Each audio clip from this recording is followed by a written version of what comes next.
Hi everyone, and it's good to be back. I hope everybody is doing as well as you possibly can. As you can see, I'm certainly doing better than my last video, and all things considered, much better than I expected, but I have been holding, so I'm still at 6.75 milligrams of Valium.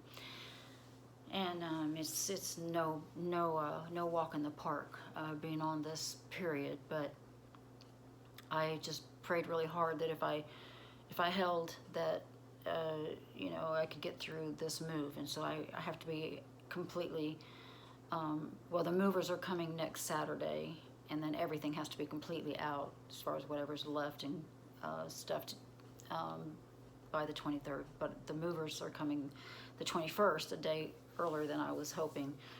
So, but I've been giving most everything away, and I had a friend come get some stuff today.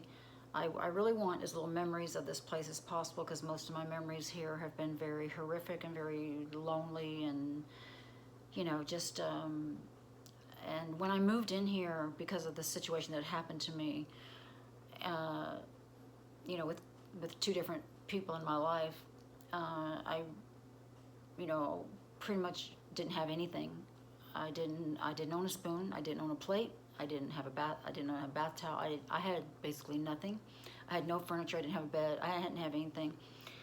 And my youngest son and his wife helped me with some get a bed and a sofa and chair. But for the most part, everything came from thrift stores, just stuff that's not even worth packing. And then if I did buy something that was nice on sale somewhere, like a comforter set, whatever, I don't want the memories here. I just want I guess you guys can relate to that. So I just been giving everything away that I can, and hopefully having to move as little as possible. It's all very surreal when I think what my life was only a little over a year ago, or at least a year and a half ago, so, but to have a beautiful home and beautiful things, and not that things really matter to me, but anyway, so, but yeah, with that said, it's been extremely overwhelming. It's been very stressful because it's the third move in 13 months. I think I'd said on my last video like a dozen times in 6 or 7 years. Actually, it's only 10 times. And a couple of times was like where you made a stupid mistake and you moved somewhere with someone and then had to move back, that kind of thing. But I moved to Alabama briefly. It was a terrible mistake. And anyway, so this is the second time I've started this video over because I keep losing my train of thought. Imagine that. What I want to share is something humorous real quick.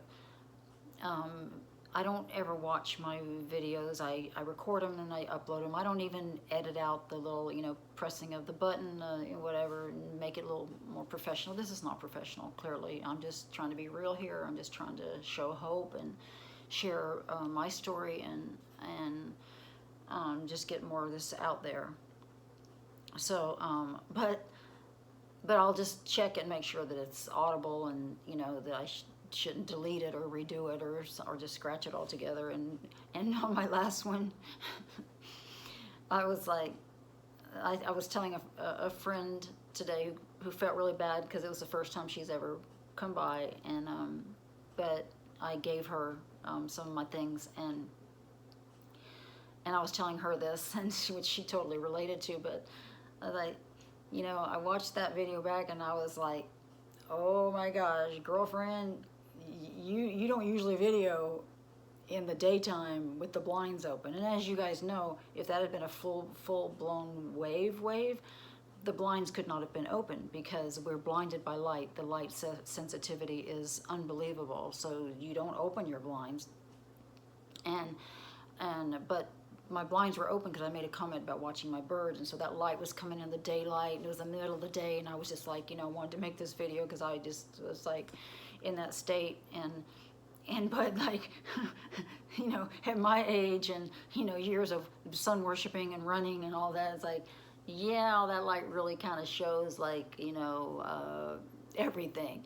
So, and I thought that was rather amusing, because you're trying to just survive day by day, and yet you still have vanity. You're still like thinking, oh, my, you know, my chicken neck was showing, and I did no makeup. I looked, you know, I just looked awful. I looked so ugly, and I looked so old, and I'm thinking, why am I thinking about that?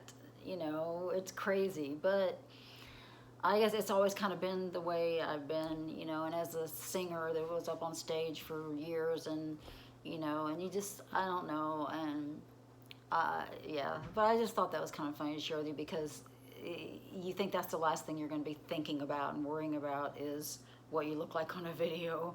But I was so really close to deleting it when I saw it. But hey, you know what? It is what it is, and I'm going to keep it real, and I'm not going to be like, do something like that, because I feel like I look old. So just don't know how much video I'll ever do in the daylight like that again. So anyway, it's good to kind of laugh with you guys, and cut up a little bit, because clearly I'm been doing better. I can't reiterate enough that it doesn't mean at all that we feel normal by any means. I'm so sick of feeling like a porcupine, and I'm so sick of the disorientation, the dizziness, all that barely allows you to drive, which I did today, but only to down the street to Walmart and to the vitamin shop, because there were things I had to have from the vitamin shop. But they're both close by, and then it's like, well, okay, that's my extent of driving, and I'd really like to pack a bag and drive to the beach, but don't know if I could even make the 3.5 hour drive it would be here to Tybee Island. But so that's frustrating. But my main goal of this video, actually, it might go a little bit long. I know you're shocked, right? Because I just want to. It's kind of an end of a chapter here, but yet I just thought it'd be a good time to kind of tell my story from the beginning. Someone commented on my video, and I think it was a gentleman from the Netherlands. I mean, how cool is that, you guys? There's people like, you have people like from the Netherlands and from the UK and from Canada and all over the world that come into your life that never would have, you know, and it's a pretty powerful and amazing thing. And except it's very sad when you hear, when someone else tells you their story, or even says something briefly about, you know, that they're going through it too, but they still are reaching out to you and praying for you. But so with that said, I wanted to just kind of, because they commented on my very first Benzo video, which was at my home and where I'm praising my wonderful fiance, and that video I didn't know till I just saw has been seen over 3,500 times, and so but it just kind of basically rambled about, you know, I was prescribed Klonopin 18 years ago, and this is what's happening, you know. But I've never really kind of told my story of how this started. So with that said, I want to say this, and this I want to do this because I am so adamant about all these drugs, not just benzos, about antidepressants and everything, and this will explain why. So here we go. When my youngest son, who will be 26 on April 24th, bless his heart, he's got so much going on with me, and they're moving into the house only this week. Has to have his birthday and all of this. So, and he'll be 26. When he was maybe 2-3 years old, whatever, I was experiencing what I now know is certainly just kind of normal depression. Not anything that I now know I should ever have been put on pills for, but having depression. I was having, things were happening in my home, within my marriage, and things like that, and just a lot of just life and a lot of stress. And I was a stay-at-home mom, and so a lot of things going on that of course I wouldn't go into, and I developed some depression, and of course, so back then, you know, I mean, so we're talking over 20 years ago. You go to your family doctor and you tell them how you're feeling. Well, of course, what are they going to do? Well, you know what they're going to do. Let's try this drug called Prozac. You know, oh no, let's not try Prozac. Have tried Prozac more than once. Makes me totally have psychotic episodes. So okay, let's try this one called Paxil. And well, within 2 or 3 months, it's like, and 30 pounds later, it's like, nah, not so much for Paxil. Oh, let's try this Wellbutrin. Well, Wellbutrin stopped my menstrual cycle for 3 months. Okay, let's take it off Wellbutrin, and let's try this Zoloft. And well, Zoloft kind of makes you where you don't want to be touched ever again, and you'd rather your husband just kind of stay away from you. That doesn't work out so well. So, and basically all these drugs have so many ridiculous issues, yet they're absolutely fabulous because they're increasing the serotonin level in your brain, right? Because that's what you need. We all now know there's a lot of great healthy ways to do that. Without these types of drugs that are doing all these horrible things to you. And why are they doing horrible things? Because they're terrible, terrible drugs. And for the most part, they're being prescribed when they are not needed. I look back on that now and I go, if I'd had some counseling, and if I had done some diet changes, even though I was obsessed with running and exercise and all that, so that wasn't an issue. But if I'd done some diet changes, even though we ate relatively healthy, pretty healthy, but I was still, we ate a lot of rice and pasta with veggies and stuff, but I also, sweets have been my thing. I've always been a sugaraholic.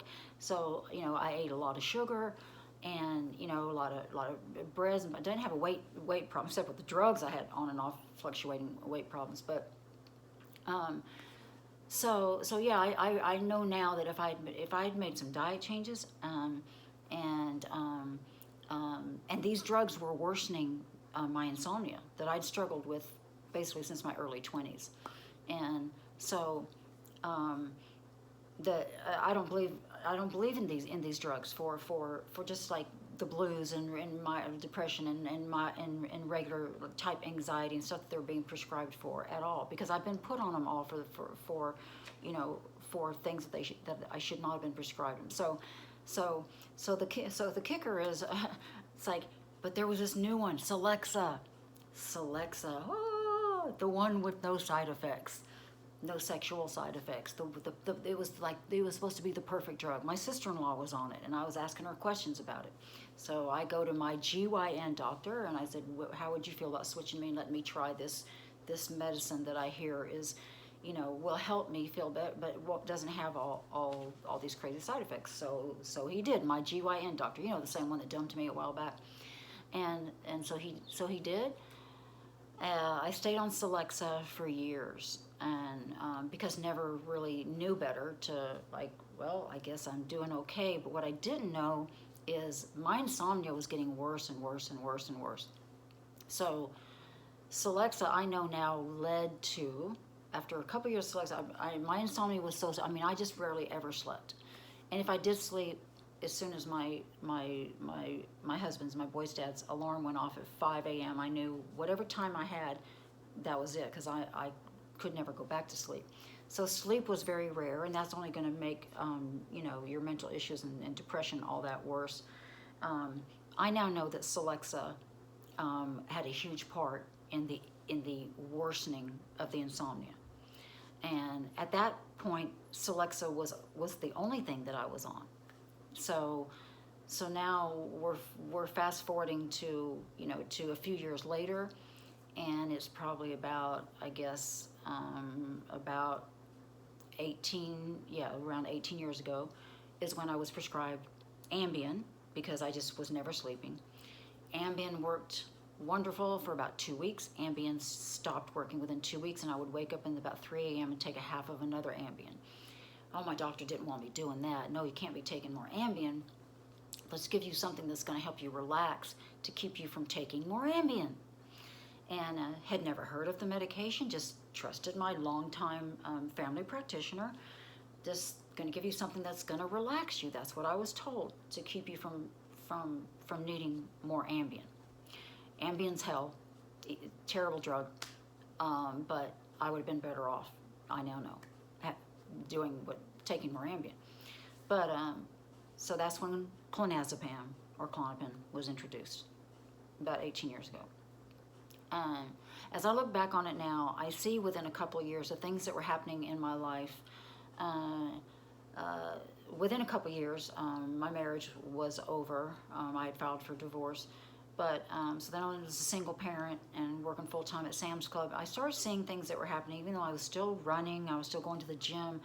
But I actually thought I had a brain tumor at one moment. I kept it to myself, but I thought because I was having terrible dizzy spells, I was having severe chronic fatigue where I was calling into work and calling out sick, and just severe lethargy and terrible dizzy spells. And I would go to the gym and I'd be like, what's wrong with me? I feel so weird. I feel something's wrong. And I started thinking, my gosh, brain tumor, what else could it be? And then I always just ended up shrugging everything off with insomnia. It always came back to insomnia. It's just because I don't sleep. It's got to be just because I don't sleep. And of course, then, 0.5 milligrams of Klonopin goes to 1 milligram of Klonopin. It goes to 1.5 milligrams of Klonopin, goes to 2 milligrams of Klonopin. This was all with my gynecologist, having increased my dose, and who also would just refill my Celexa every year during my annual exam because I rarely got sick. So he kept me on these drugs, and he increased the dosage of these drugs, yet you guys know the story of what ended up happening with him. That makes it all that more disturbing. And so,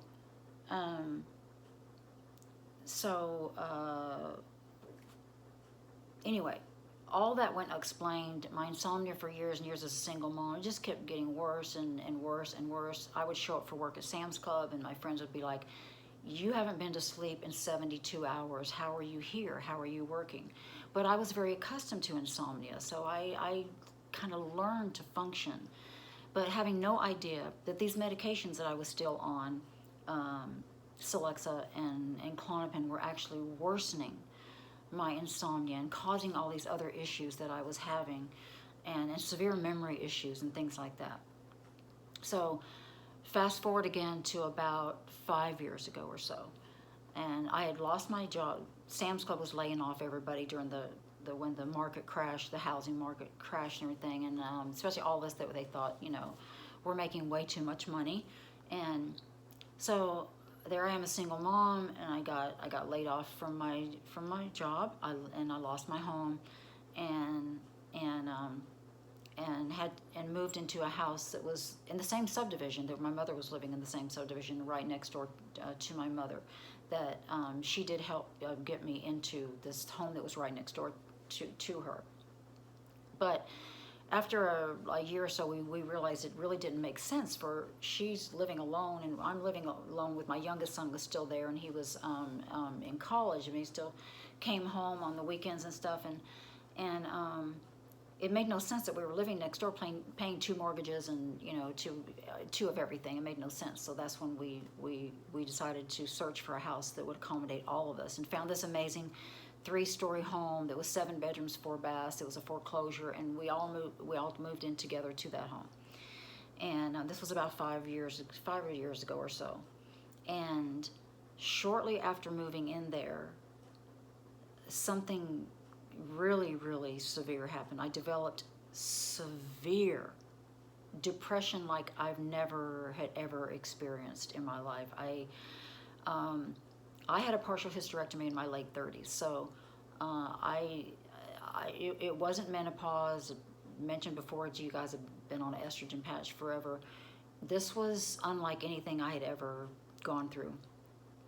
I remember talking to a family member on the phone about it, and he basically said, well, sometimes you just got, when I went through it, I just had to get my head out of my ass. So I was just kind of being treated like, I just needed to get over it and whatever, snap out of it, get your act together. But I now know that it was continuing issues with benzo dependency that was causing severe mental issues with depression. And So, and was still on Celexa. So the combination of the two over years of time, just nothing but destruction, and it was finally seriously manifesting itself. And I went back to my GYN doctor and I said, I don't know what's going on, but something needs to change and we need to try something else. And that's when he said, you know, it's probably time you just go see a psychiatrist. Worst mistake, one of the worst mistakes of my life, was ever going to see a psychiatrist. I have yet to have anything good to say about a psychiatrist. I have not met a good one yet, and I have seen a bunch of them. Because what happened after that is I was prescribed Abilify. Abilify made me feel like I was on cloud nine. My mother will verify this, and my son and friends. I would be like literally dancing while I was vacuuming. That kind of euphoria. Abilify gave me this just complete euphoria feeling. I had never felt happier in my life. Thought we had found the answer until it came crashing down in a very horrifying way that I now know to be akathisia within a few weeks. And I was immediately taken off of Abilify. And what happened after that is unbelievable. I wish, if you've not seen videos of akathisia, please Google it. If you've been through cold turkey benzo withdrawal, you know what akathisia is, because that's the only horror that I can compare it to, is cold turkey benzo withdrawal that I also experienced for 2 months. Because you are literally pacing for 12, 14 hours a day. You cannot sit down. You cannot sit down. Your legs will not let you. They are constantly shaking and vibrating, and you come completely terrified of everything. You are a walking, pacing, shaking, out of control freak show. Freak show. But because there's nobody diagnosing you, there's nobody saying, we believe you've got this condition called akathisia. Nobody's diagnosing you, so you are looked at by your family, by doctors, by hospitals that you're going to as crazy. And the next thing you know, you're on medication after medication. It is so horrific that that's why when you hear about so many suicides end up happening because of akathisia. I should not be here because I had more than two very horrific attempts on my life, and one that is just that I have flashbacks about, and my youngest son had to find me both times, but and I have the scars from one of those, and I won't go into everything that I did. I can tell anybody more privately if they want to know more about my experience, but it's because when nobody's telling you what's wrong with you and you are treated like you're crazy and you're being sent to disgusting, horrible state hospitals, and because I had no insurance back then, and then you know, especially when you make an attempt on your life, and by law they have to keep you for a certain amount of days, but normally you're there 7 to 10 days, and then you're being pumped with all these other drugs. That's when Klonopin was first introduced to me during the daytime. For 13 years, 14 years, guys, I had never touched a Klonopin during the day, not one single time, ever, because I took it for insomnia. I took it at bedtime. So the next thing you know, I'm going to read you the list, and this starts from when my son was young, when I was first started on all these pills. Oh, I already mentioned a few, but I'm going to go ahead and just mention you the medication list that I was on in my life through this whole ordeal. So so you have Prozac, you have Paxil, you have Wellbutrin, you have Zoloft, you have Celexa, the miracle no side effect drug, and you have Ambien, and you have Klonopin that started. And then as a result of akathisia, but you didn't know, I didn't know what was happening to me, but then your psychiatrist is putting you on things like gabapentin, Boostbar, Lamictal, Effexor, Zyprexa, Lexapro, Restoril, which they don't tell you is a benzo to sleep, lithium, and so I was put on Celexa again, and let's see, Seroquel, Trazodone, Ambien again, Doxepin, Lunesta, Remron. They don't tell you that a lot of these that are being prescribed to you because you can't sleep, they don't tell you that the majority of these are antidepressant medications that they are using to sleep, and they don't tell you that either. There's more, you guys. These are just all that I could remember. There are more that would be in my medical files of drugs that I have been put on, none of which I now know that I ever should have been put on. And so that led to countless hospitalizations because my family, my son and my mother, were having to take care of me around the clock. With akathisia, you cannot take care of yourself ever, period. So, and you're basically being treated like you must be crazy, or there's got to be an answer somewhere, and you're just sent to hospital after hospital. And then if you start trying to take yourself out of this suffering because you feel so hopeless, nobody's given you an answer, so death must be your only way out, because there's no answer and there's no hope, because nobody's given you hope. And so of course, so I've probably been in, along with the 2 detox centers, probably in probably a dozen different hospitals. It's pretty my story is just really pretty horrifying, because a lot of those hospitals are very are things you don't want to even remember and think about. And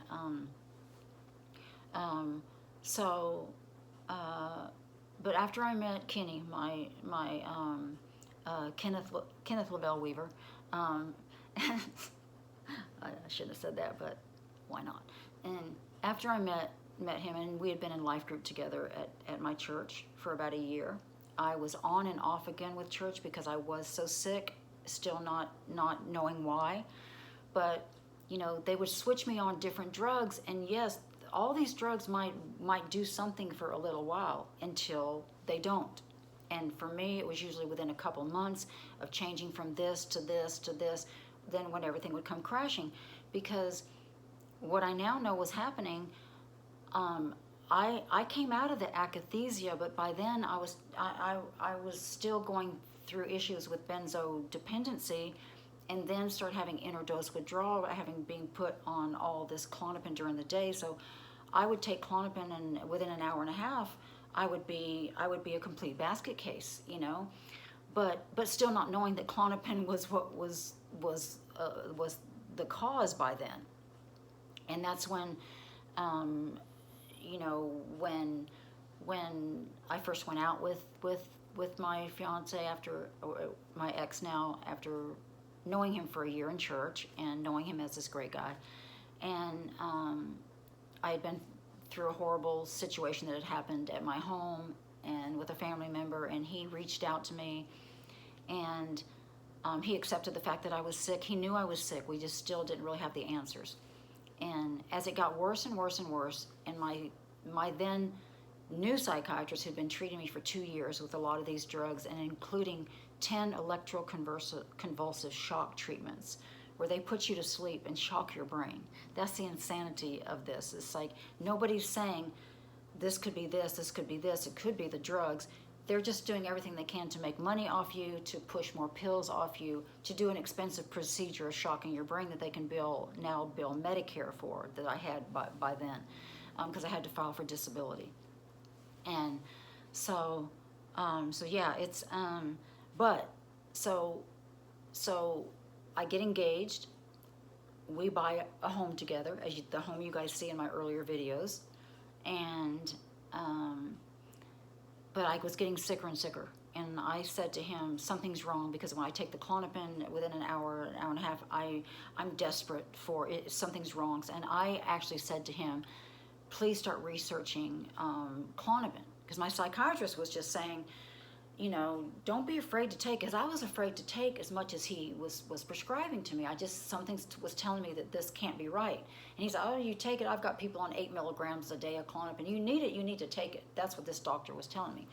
And I will see him again one day. Um, so, but something told me to tell Kenny, you know, start researching Klonopin. And when he did, it was like, bam, bam. Every list of benzo dependency, benzo withdrawal syndrome, interdose withdrawal, that was it. We knew we had found the answer. And that's when, and I don't remember why exactly we thought a detox center was a good idea. I guess because, well, we didn't know. We thought, clearly I have to get off this medication, and these are places that say they help. Flew to West Palm Beach, Florida for the first time. And if you guys don't know what these detox centers are doing, here I've been on Klonopin, one of the worst drugs on, if not the worst drug on the planet, for 17 years. And they tapered me off in 7 days with gabapentin. And then after that, 7 days, nothing. And then they shipped me off to their recovery center, which was a nasty, disgusting little halfway house on the beach that was so gross and nasty. And I called Kenny and I was like, we're not giving them money. And actually it was self-pay, thousands of dollars, which we were having to get from my mom. And I said, they want $5,000 more for this. So I came back home, and I was so sick. And I mean, because it was just like, you know, oh, you're done. Now you go to the recovery part of it, and go to the AA meetings, and everything's gonna be fine. Everything was so not fine. I went back home, got sicker and sicker. My GYN, by then we had gone to see him and taken him the Ashton manual, and he was on board with that, you guys. He was ready to do the Ashton method with me, tapering with Valium from Klonopin. He was willing to get more educated and do it with me. And the weekend before, my fiance decides, because I was in such severe, desperate condition, he decides, we need to find another detox center. We can't wait. You're gonna have to go someplace else. I think he just wanted to get rid of me now as I look back, for another 30 days. And because and I went back to another one in Florida that claimed to show on their website, it was Sunrise Detox in Orlando, Florida. They claimed on their website, they differentiated between dependency and addiction. So we thought, okay, this is the one, because they know the difference, so they'll get me. You know, there was nobody that got me at the other place. I was like, but this place, oh, they'll get me. And they supposedly had a recovery center right there, and it was all in one. They didn't ship you off someplace else. It was all lies, all lies. It was strictly a detox center. They didn't know what they were doing as far as benzodiazepines. I was there for 3 weeks. I left a week early because I was getting sicker and sicker and sicker, and I went in there only,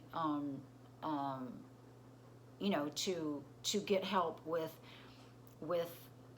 whatever I needed to do to get off of Klonopin properly, and thought they were the ones that were going to help me.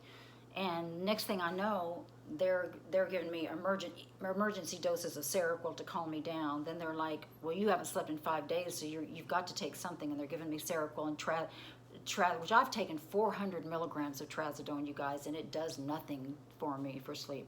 There's nothing I haven't tried for sleep, including all the natural stuff over the years, which is why I ended up on Klonopin. Believe me, I tried for years doing all the natural stuff, you know. So it's not like I quit sleeping in my 20s and was like, somebody give me some drugs.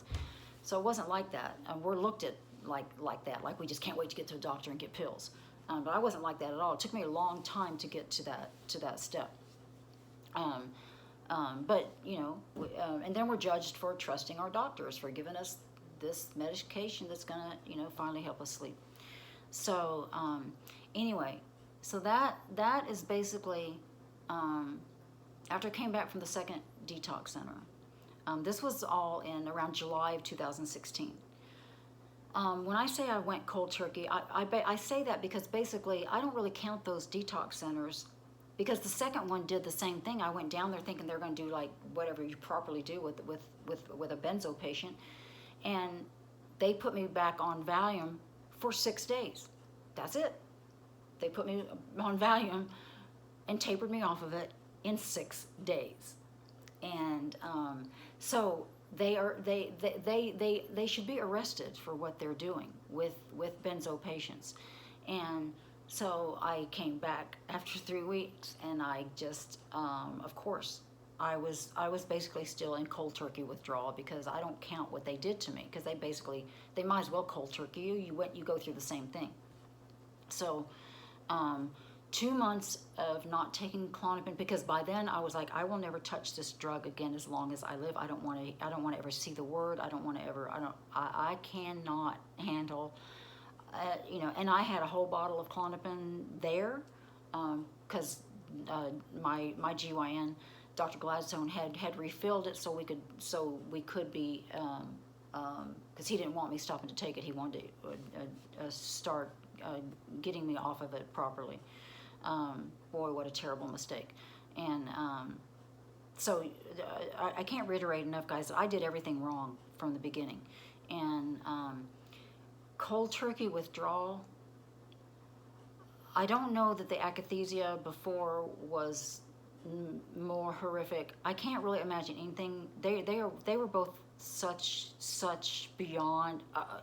If there's a worse word than horrific, horror, like whatever could be much worse, because it's so much worse.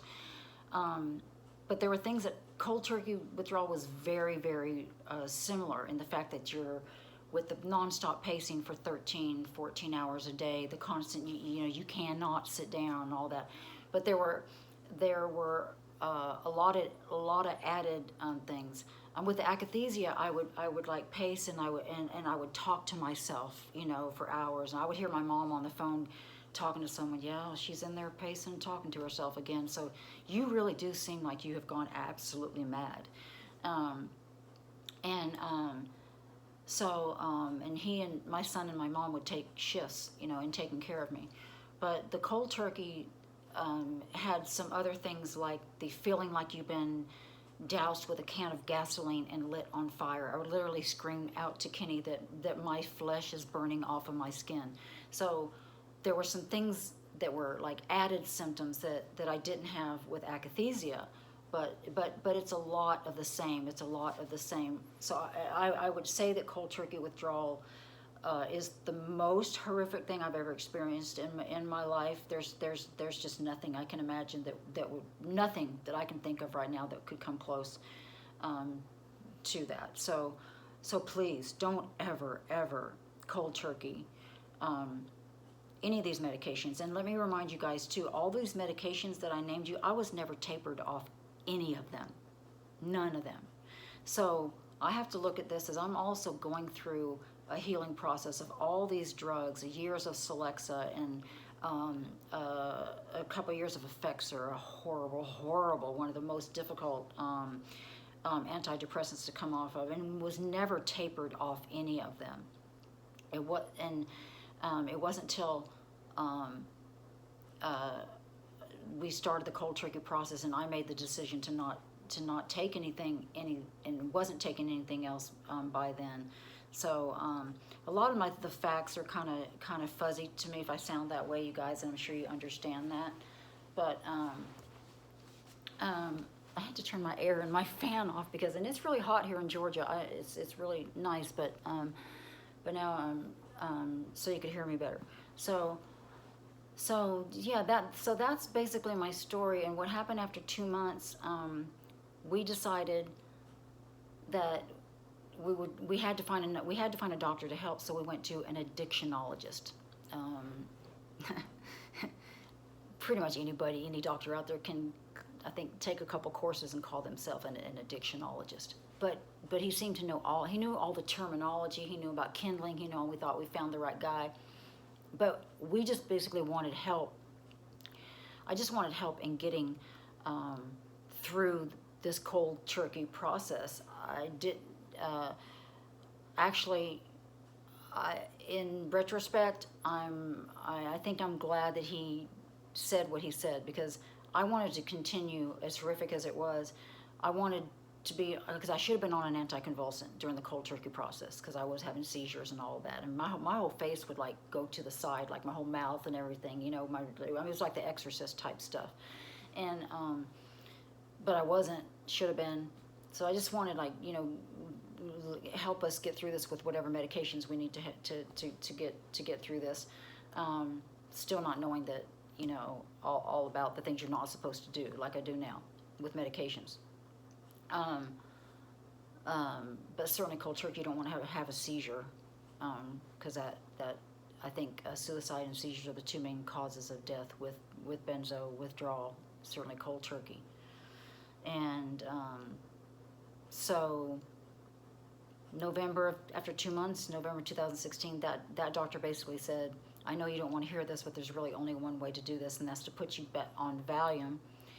A whole nother beast. I had never been on Valium before. Was one of the things I hadn't been on, and he said, and do a taper that could take up to 2 years, but he said, but it will be tolerable. That was his word. He said, but you won't be praying for death every day like you are now. It will be tolerable.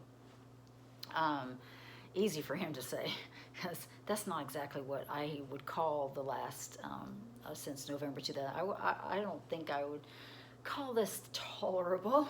Today's kind of a tolerable day, but I think you guys would admit that this is not a tolerable process. But that was his words. I cried like a baby. I couldn't believe it. I was going to have to put benzo back in my body and do something that could take like up to 2 years. Like, how could this be possible? And but you know, but he put me on a ridiculously large amount, 40 milligrams. He put me on 40 milligrams of Valium, and which turned me into literally a vegetable. So I went from one extreme to the other. I then could not move off my couch in a week even to take a bath. And whereas before I could at least every 3 days or so I could get in the shower, even though I was like this, you know, like a horror. But I would still be in the shower, you know, and sometimes Kenny would need to be there.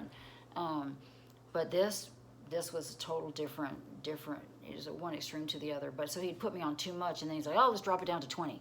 Like, so he just drops it down to 20, and that put me in a complete tailspin. Oh well, no, just need to go back up. So basically, to kind of get to, oh shoot, oh boy, told you this was going to be a long one. I won't make one for a while, okay? Pretend this is your like weekend movie here.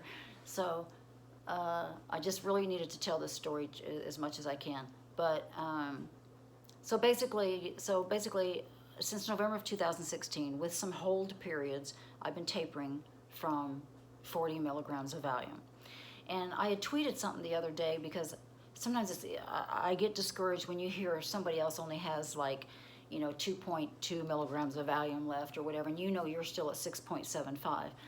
But, you know, we all started at different places, and maybe that person only started on 15 or 20 milligrams of Valium, and I go, you know, let's just all remember how far that we've come, you know. I came from 17 years of Klonopin, and from 40 milligrams of Valium, now at 6.75, and it will be next year before I'm off this medication. That's very hard to accept, you know, because, you know, each time you taper, you pretty much know like what's going to happen. You know what can happen at any time. You know what can happen tomorrow. So, but anyway. But that's where I am now, and I forgot I was going to show you my little scale, because I did remind you guys. I just have a small little scale, and it does seem to be very accurate. I have to tell you guys, what that scale has shown me is that I was really getting my doses not consistent at all. Because when I go to weigh it now and like breaking the pills and doing it kind of the way I do it, and I see, like, oh my gosh, I was so inconsistent in what I was doing. So the scale does give me some peace of mind that at least my dose is consistent each evening. I think that's certainly helping. And So, okay, it's really hot in here. So, I guess that's, yeah. If you have any questions as far as my story, sorry, I know this went really long, and I just wanted to kind of go ahead and get the whole truth, the whole story. I'm not ashamed to admit that as far as the suicide stuff, and because I now know I had akathisia, but I felt totally hopeless. When you've lost all control of your body and you're being cared for by your elderly mother and your son, you know, it's yeah. And it's all part of this story, and I want to hopefully help prevent someone else from doing what I did, and because I really shouldn't be here. And if I had succeeded in one of those attempts, I would never have seen my grandson, and I would never have started this. I would, you know, so many things would not have happened, and well, obviously because, yeah, I'd kind of be dead. So, and but anyway, so that's where I am now, and it's a long, grueling journey, you guys. But this is hope, okay? This is a sign of hope that I want to share with you guys, because I'm not like I was my last video. Even though I don't claim it, there will likely be more videos like that one, or worse, and I will share some of that, because by sharing that and then going back to a more positive one, it still gives people hope. For people who were in cold turkey withdrawal too long to really go back and start, you guys, that's a whole different ball game. That is something that people can end up suffering from so horrifically for not only months but years. And but so keep even those people especially in your prayers. But I guess I should really sign off now, since you guys are probably not even going to watch this when you see how long it is. But I knew it was going to go long because there's a lot to the story. But now I've told the story. I'm not going to tell it again. I might refer back to it a couple times. But you know, and we kind of want it all to be out there, because we don't really know what's going to happen day to day. And I hope to survive this, you know, and I'm going to claim that I will. But you know, none of us know what's going to happen tomorrow. None of us know. None of us are promised tomorrow. So I feel, by the grace of God, I'm still here, and I get my power and my strength in God. I have to reiterate that. I don't think I would be here. I know I wouldn't be here without him. I actually had an experience, you guys, during cold turkey withdrawal, and this is going to sound crazy to a lot of you guys, where I actually saw the face of Christ in the corner of my bedroom, and my fiance was a witness to this. And so there was a lot of things happening like that during my cold turkey process. So but yeah, so I love the Lord. I believe he's got me this far, and I believe he's going to carry me through. And I pray, however you guys are getting through this, it will continue, and just that we are going to get through this, okay? We are going to get through this. Having this channel, I'm not going to lie, can be overwhelming sometimes, because I want to help all of you guys. I just want to like wrap my arms around all you guys, and I just want to help you all and be wherever you are as you would be for me, and that's not possible. And hopefully one day some of us can meet. And but I do want to say a special prayer to Baleen. I hope I'm pronouncing your name right, but I'm not on Facebook as much as I was.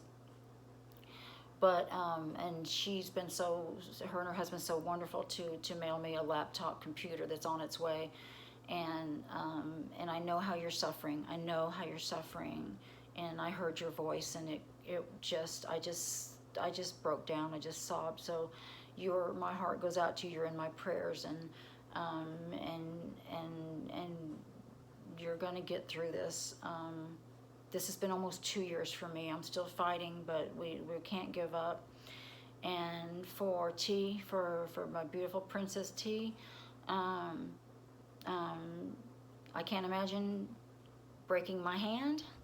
And I believe you are a cold turkey person who's going through months of for being cold turkey and having such a horrific time, and now having to have hand surgery. I can't even imagine that, even having to go through the oral surgery stuff that I had to go through. So my prayers are especially with you, and as you have surgery next week, if you guys know her, please reach out to her. And yeah, so with that, everybody else, you guys know I love you. I've become closer to some of you, and some people are just now finding my videos, and I'm sure this will get a few thumbs down, but that's okay too. Hey, my first one's been seen like 3,500 times. It only had 3 thumbs down, so I was like, hey, that's not so bad, right? 3,500 and 3 thumbs down. So it's all good. It doesn't matter. So, all right, you guys, you're gonna see this 50 minutes. I promise this will be my longest video ever, because I've now told my story, and I'm sure I've forgot things, and I'm rambled because that's what I do. But I haven't made a video in a little while, and so yeah, I've made some more diet changes and stuff. So maybe I can talk to you about that a little later, you guys. I don't know. You have questions, or you got something next you'd like to talk about, let me know. Somebody had wanted me to talk about akathisia, so I wanted to make sure I did that. And so it was a good reason to just kind of tell my story from the beginning. And that way you guys understand more why I'm so adamant about all of these drugs. Except for your extreme cases like schizophrenia, obviously. I was misdiagnosed. I went undiagnosed, and then I was misdiagnosed as bipolar 2, which I was not. So anyway, all right, I'm going to say goodnight now. This might take all night to load. Just depends on how my internet feels tonight. So God bless you guys, and I don't know how many times I said but hopefully it wasn't too many. Whatever. So, all right. It's so weird because you just really don't want to say goodbye, because you guys are like become my family. So it's like, you know what? Hey, can we just talk some more? We just like hang out, you know, talk. Or maybe I can turn the phone over and like we'll all watch a movie together. How about that? So pathetic. Anyway, all right. Good night. And yeah, you're going to see me at the end of the video. Turn my phone off because, oh, my son is going to start letting me use an iPhone microphone that he has till I get my own. But apparently there's a microphone that you can hook to your cell phone. That's a unit, like a directional microphone, that not only has great sound quality, but then it can pick you up across the room, so you can actually set up on a tripod, and you can not feel like you have to sit right in front of your phone. And maybe I better set it in, because you know I'd like to sing a little more and stuff like that, but I'm not comfortable in this kind of sitting down and in a situation, and I don't really like necessarily feeling like I have to be right on top of my phone when I'm doing a video. So that's going to be kind of cool. So I just want to share that with you. But oh, hopefully all that things will be happening and get this move over with and all that. So God bless you guys for everything you're going through. I know personally what some of you are going through right now, because we keep in touch privately. So God bless all you guys, and to the new people who have just commented to me, thank you for reaching out to me, and I pray for all of us. So all right, with that, you guys, good night. Have a great Saturday evening, and as best you can, and I'll see you next time. And just if you got any ideas of what you want to talk about, let me know. Otherwise, you know me, I can come up with something, because I kind of like to talk, or so they tell me. All right, good night. God bless.